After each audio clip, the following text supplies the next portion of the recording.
ഭൂതകാലം തൊട്ടിട്ട് എനിക്ക് രാവിലെ അറിയാം. ഭൂതകാലം തൊട്ട് എനിക്ക് ഇങ്ങനെ ഈ പറഞ്ഞ പോലെ ഡിസൈനിന്റെ പരിപാടിയൊക്കെ പറഞ്ഞു കഴിഞ്ഞ് ഞാൻ ഏതോ ഒരു പോയിന്റിൽ രാവിലെ ചോദിച്ചാൽ ഇങ്ങനെ എന്തെങ്കിലും റോൾ ഉണ്ടെങ്കിൽ പറയണം. അവരോട് പറഞ്ഞു ഏട്ടാ ഇതിൽ ഒരു വീടും 2 പേരും ഉള്ളു ഈ പടത്തിൽ, റോളില്ല.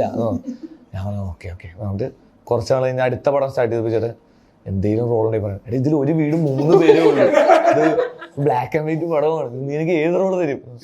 3 പേരില്ല ആരെങ്കിലും, 3 പേര് നല്ല പ്രായമുള്ളവരോ? Okay okay. അതുകൊണ്ട് അടുത്തത് പക്ഷെ പുള്ളി, ഞാൻ പിന്നെ ചോദിച്ചിട്ടേ ഇല്ല, പക്ഷെ പുള്ളി എൻ്റെ അടുത്ത് ഒരിക്കൽ പറഞ്ഞു ഞാൻ അടുത്തത് ഒരു വീട് ഒരാളുള്ളൊരു പടമാണ്, ഞാൻ എന്തെങ്കിലും ചെയ്യുന്ന പറഞ്ഞു എനിക്ക്. പക്ഷെ എനിക്ക് പുള്ളിയുടെ വിഷനിൽ ഭയങ്കര വിശ്വാസമുണ്ട്. പുള്ളി അടിപൊളി മേക്കർ. അപ്പൊ എനിക്ക് പുള്ളിയുടെ പടം കാണണം എന്ന് ഭയങ്കര ആഗ്രഹമുണ്ട്.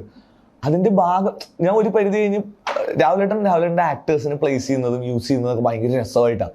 ഞാനിപ്പം ഷെയ്ൻ ചേട്ടനെ കാണുമ്പോഴാണെങ്കിലും ബ്രഹ്മയുഗത്തിലെല്ലാവരും കാണുമ്പോഴാണെങ്കിലും ഇതുവരെ കാണാത്ത രീതിയിൽ ഉപയോഗിക്കുന്നത്. എൻ്റെ അമ്മ ഇത് എങ്ങനെ ഒരു സീനെങ്കിലും അഭിനയിക്കണമല്ലോ എന്തെങ്കിലും എന്നൊക്കെ വിചാരിച്ചിട്ടുണ്ട്.